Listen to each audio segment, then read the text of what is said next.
Picture a hunting camp in East Africa, 60,000 years ago. The group has been moving for 4 days across open grassland, tracking the same herd. 12 people, tired, watching their feet, watching the horizon.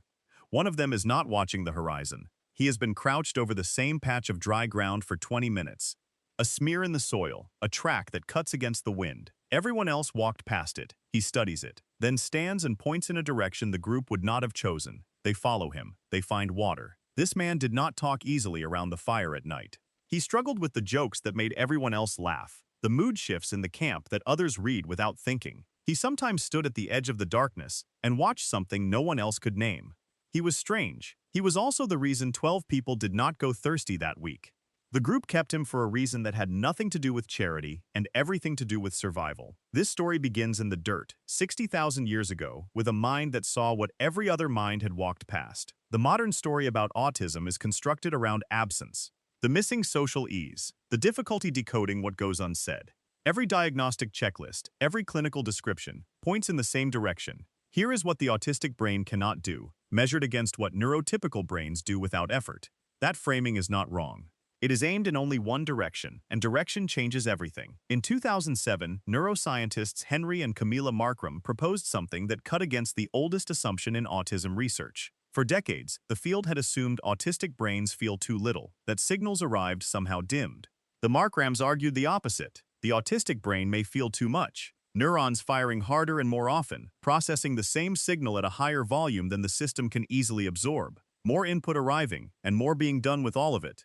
Their intense world hypothesis is still debated.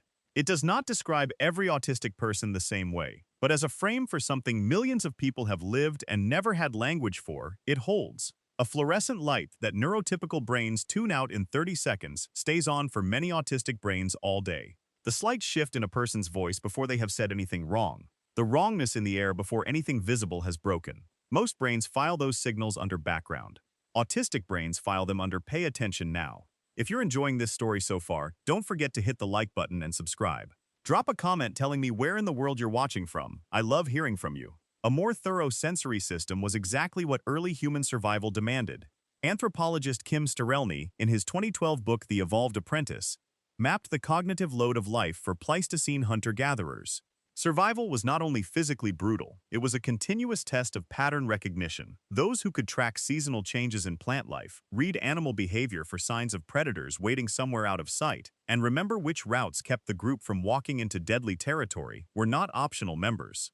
They were the difference between a group that made it through winter and one that did not. The cognitive signature that autism researchers now call monotropism, the tendency to focus with extraordinary depth on a narrow channel of interest, would have looked exactly like that in the ancient world. Psychologist Dinah Murray first named it in a 2005 paper co-authored with Mike Lesser and Wen Lawson. Where neurotypical attention spreads across many interests at once, autistic attention narrows and intensifies. A floodlight covering wide ground versus a spotlight burning one point very bright. Most brains cover more. Some brains go deeper into less. In a crowded office in 2024, the spotlight creates problems. On a grassland where someone needs to spend 300 hours learning every plant within 20 miles of camp, the spotlight is the job itself. The brain science behind that difference has been studied for decades. Psychologist Laurent Motron at the University of Montreal spent 15 years running autistic participants through perception tests. In studies published from 2001 through 2015, autistic people consistently outperformed neurotypical controls on tasks measuring pattern recognition, detail detection, and the ability to find hidden figures embedded in visual noise. Autistic participants scored higher on tests the average brain found genuinely difficult, not by a small margin. Motron called it enhanced perceptual functioning. The autistic brain does not just process more signal, it processes signal differently, giving more weight to local detail over global impression. Where neurotypical perception builds a fast read of the whole picture and fills in the pieces from there, autistic perception tends to read the pieces first and build the whole from what it finds. On a grassland, that distinction is the difference between life and the alternative. The predator crouched in the grass is a detail inside a broad scene. The track that cuts against the wind is one line of information inside a field full of noise. A brain that reads detail before context catches both. A brain that grabs the big picture first and fills in the rest may walk straight past them. If you're hooked on this story, make sure to subscribe and turn on notifications so you never miss an upload. Your support means everything and helps me bring you more emotional stories like this one. Researchers call the result ecological expertise, the ability to build an internal model of a specific environment so complete it becomes its own kind of intelligence. The tracker reconstructing an animal's path from a shadow in the grass. The healer who knew which root handled which wound and which season changed everything about that answer. Those roles did not ask for broad social fluency. They asked for deeper attention, sustained longer, aimed more precisely. A tribe without someone like that was a tribe guessing. Researcher Damian Milton brought a piece into focus in 2012 that the standard story had been missing for decades. For years, the field had framed autistic social difficulty as a single failure. The autistic person misread the room. Milton pointed at the question that had gone untested. When two people misunderstand each other, does that make only one of them the problem? Studies followed. Autistic people passing information to each other did so about as cleanly as neurotypical groups communicating among themselves. The breakdown appeared in the mixed chains, where the two kinds of minds had to hand something across the gap. Two systems existed, tuned to different signals. For decades, only one of them was ever sent for testing. Milton called it the double empathy problem. It takes apart the idea that one kind of mind is the standard and everything else is a deviation from it. Ancient groups were not built from one kind of mind. They were coalitions. The person who held the whole group's emotional weather at once was not the same person reading the ground for the next water source. The negotiator was not the pattern reader. Both were needed. A group with only one kind of mind had only one kind of strength, and in a world that punished gaps in survival knowledge, that was not enough. What the Upper Paleolithic record shows in its burial sites and cave paintings and tools that took years to learn to make properly is specialization long before anyone had a word for it.